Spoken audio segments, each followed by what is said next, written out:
Karibu tena katika channel yetu ya JWS Herbal Clinic, na leo tutaongelea tiba asili kwa ugonjwa wa PID, mirija ya uzazi, na uchafu ukeni au kutokwa uchafu wenye harufu kali ukeni.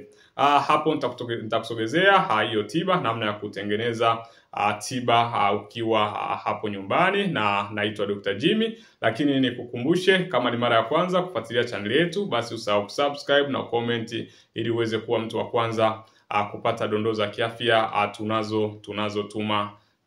tunazotuma kila siku. Nikukumbushe pia, kama wewe mama umekuwa una changamoto ya magonjwa tofauti yanayohusiana mfumo wa uzazi wa mwanamke, basi usisahau kupata kitabu kinachoitwa Afya ya Mwanamke. Kimekuwa ni kitabu bora, kimekuwa kiwasaidia wanawake kuondokana na changamoto mbalimbali, na hivyo kuwatengenezea mazingira marahisi ya kuweza kubeba mazingira rahisi kwa ajili ya kubeba ujauzito kiujumla. Sasa leo tutaongelea tiba ya PID, lakini kwenye video ambazo zimepita tumeelezea kiundani ni kwamba ni kivipi PID inapelekea ugumba, ujauzito kutoka na kushindwa kubeba ujauzito.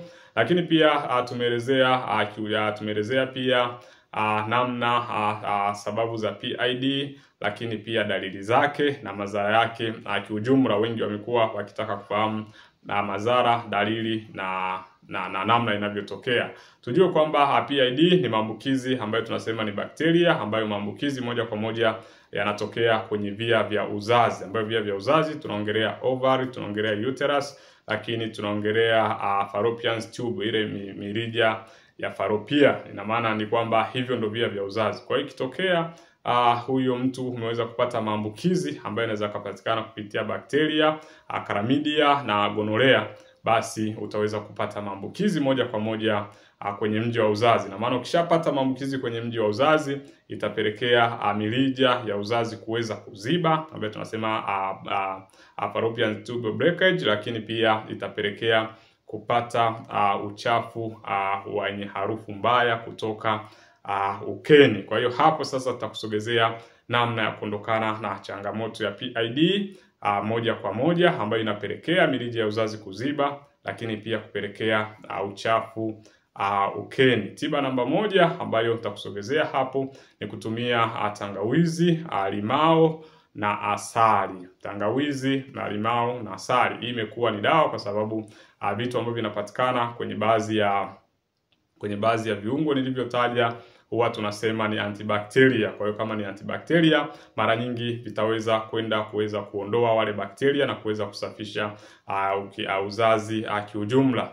Namna ya kutumia, utatumiaje? Kitu cha kwanza, unatakiwa kuwa na tangawizi ambayo inakuwa kwenye mfumo wa poda au unga, lakini pia utakuwa na limao na asali. Na maana utakuwa na maji ya uvuguvugu kwenye glasi ya kawaida, utachota ule unga kutumia kijiko cha chai, utachota pia kijiko cha chakula cha asali, na mwisho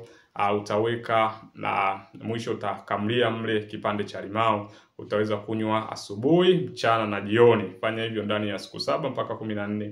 Changamoto itakuwa imeisha. Lakini kwenye video ambazo zimepita tumeshaelezea faida ya kutumia maji ya limao na asali. Maji ya limao na asali yamekuwa na faida kubwa ndani ya mwili wa binadamu, na wengi wamekuwa wajui, lakini kwenye video ambazo zimepita tumeshakuelezea vizuri. Lakini tiba ya pili ni mdalasini, manjano na asali. Yaani hapa bado tunaendelea kuongelea vile vitu ambavyo tunasema ni antibacteria, baadhi ya viungo ambavyo viko against na wale bakteria. Ina maana kinachotakiwa ni kuwa na mdalasini na manjano ambayo iko kwenye mfumo wa powder au unga. Utauchanganya vizuri, ukishauchanganya basi unakuwa pia na maji ya uvuguvugu kwenye glasi ya kawaida. Utachota ule unga kutumia kijiko cha chai, au utakoroga au utakunywa. Fanya hivi asubuhi, fanya mchana, fanya jioni ndani ya siku 7, na changamoto itakuwa imeisha. Lakini kuna kutumia aloe vera na asali. Na maana utatafuta mti wa aloe vera.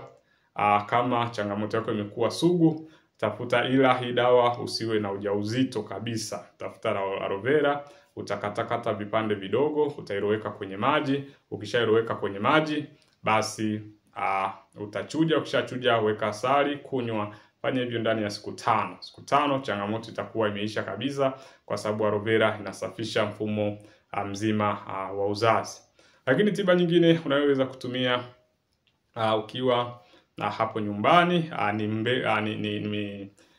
ni mlonge. Mlonge umekuwa ukisifika kwenye kutibu changamoto mbalimbali. Moja ya changamoto ambayo inatibika na mlonge basi ni PID, mirija kuziba na uchafu ukeni. Unachotakiwa kufanya ni rahisi tu.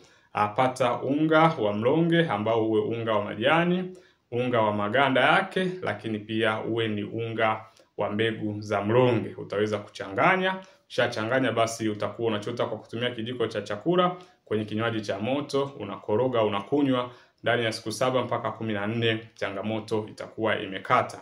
Lakini tiba ya mwisho ambayo unaweza kutumia ni majani ya mpera. Majani ya mpera, bahati nzuri kwenye video ambazo zimepita tumeelezea majani ya mpera faida zake ni zipi.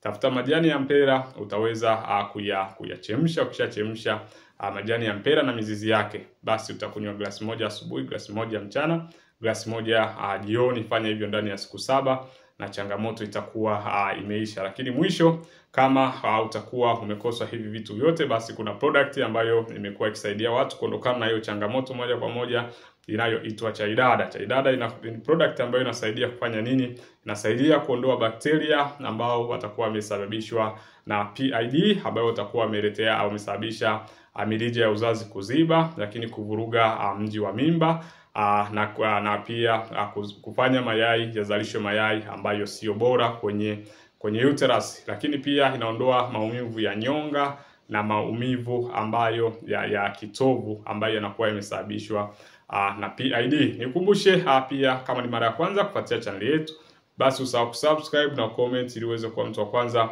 kupata dondoo za kiafya tunazotuma kila siku. Karibu na Mungu akubariki.